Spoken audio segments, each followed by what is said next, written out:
Mantan Kepala UPTD Puskesmas Pasar Ikan Kota Bengkulu, Dr. Raden Ajeng Warningsih, dituntut pidana penjara selama 4 tahun dan denda 200 juta rupiah dalam kasus dugaan korupsi pemotongan dana bantuan operasional kesehatan atau BOK Puskesmas Pasar Ikan oleh Jaksa Penuntut Umum Kejati Bengkulu. JPU menyatakan terdakwa melanggar pasal 12 junto pasal 18 ayat 1 huruf B, ayat 2 dan ayat 3 Undang-Undang tentang Pemberantasan Tindak Pidana Korupsi. Sementara itu, kuasa hukum terdakwa mempertanyakan tuntutan yang dijatuhkan kepada kliennya yang dinilai terlalu berat, karena kerugian negara dalam kasus ini hanya 146 juta rupiah.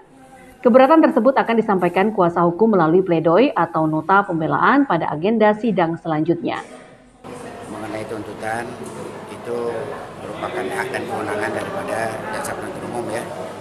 Namun demikian, kalau kita melihat, kita mengkaji dan kita cermati bahwa tuntutan saudara jaksa penuntut umum sangat tidak manusiawi, ya, sangat tidak manusiawi. Jadi sepertinya perkara ini sudah perkara puluhan miliar, ya. Perkara seperti perkara puluhan miliar, ya. Sementara perkara ini menurut kami adalah merupakan perkara ecek-ecek, ya, perkara-perkara ecek-ecek. Ya, jadi terlalu besar-besarkan, terlalu megah-megahkan, ya. Sementara korupsi di Jakarta aja triliunan nggak seperti ini. Ada apa sebenarnya kan begitu kan? Adapun total dana BOK yang diterima di Puskesmas Pasar Ikan pada tahun 2022 sebesar Rp833.719.000. Adapun kerugian negara yang ditimbulkan akibat pemotongan biaya perjalanan dinas yang diterima setiap penerima, estimasi pemotongan yang pernah disampaikan penyidik totalnya mencapai 146 juta rupiah. Tim Liputan melaporkan dari Kota Bengkulu. Sebuah kamar kos yang dihuni oleh mahasiswa asal Palembang di Gang Jaya, Jalan WR Supratman, Kelurahan Kandang Limun, Kota Bengkulu, disatroni oleh pencuri saat korban tertidur pada malam hari. Pencuri leluasa masuk melalui pintu depan yang tidak dikunci dan menggasak 2 unit laptop, 2 ponsel, dan 2 dompet milik korban serta rekannya yang sedang tertidur. Korban baru menyadari barang-barang berharganya hilang saat bangun pada pagi hari. Sebelum kejadian, korban sempat mendengar ada orang yang membuka pintu, namun ia mengira itu adalah temannya sehingga ia mengabaikannya.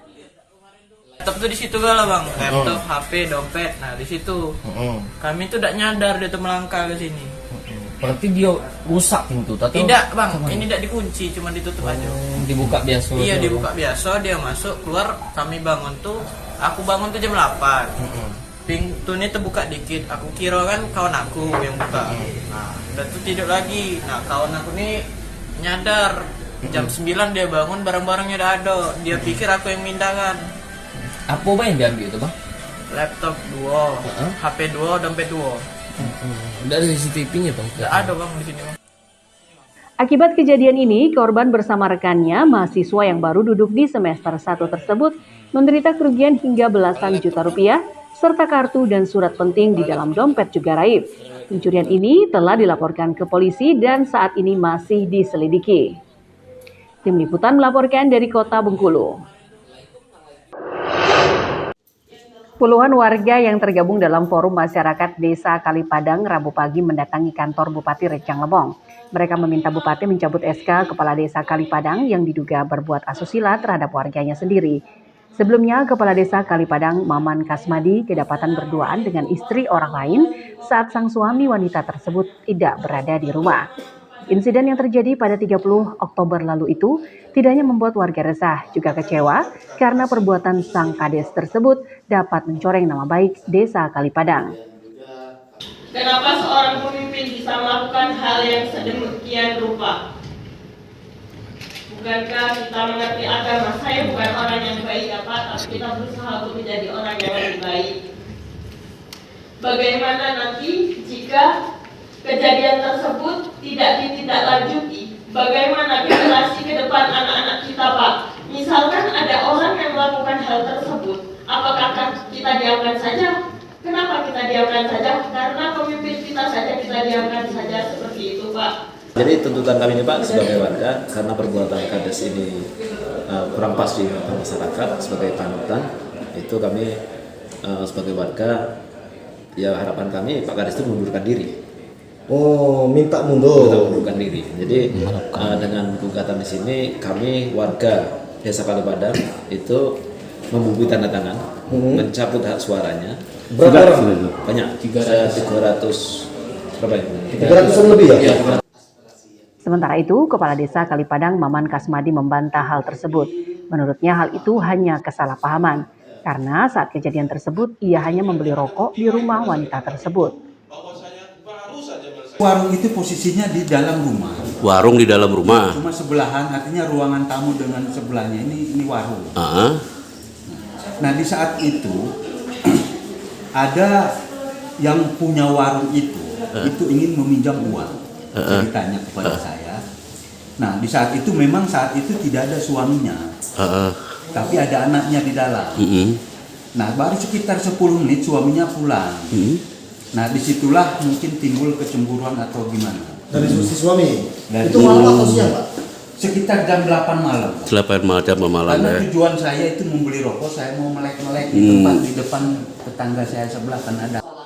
Saat ini, kedua belah pihak tengah dimediasi oleh Pemkab Rejang Lebong, dan untuk mencari fakta terkait persoalan tersebut, Pemkab nantinya akan dibentuk tim investigasi. Rizky Mardani melaporkan dari Rejang Lebong. Menjelang tutup tahun, Inspektorat Pemerintah Kabupaten Bengkulu Tengah melakukan audit reguler penggunaan dana desa dan alokasi dana desa tahun berjalan 2023. Dari 124 desa di Kabupaten Bengkulu Tengah, 11 diantaranya yang menjadi sampel audit tersebut. Inspektur Inspektorat Weldo Kurnianto mengatakan audit reguler ini bersifat pembinaan. Jika ditemukan kesalahan, pemerintah desa diminta segera memperbaiki sebelum tutup tahun. Reguler itu kan menyeluruh, sifatnya juga masih pembinaan.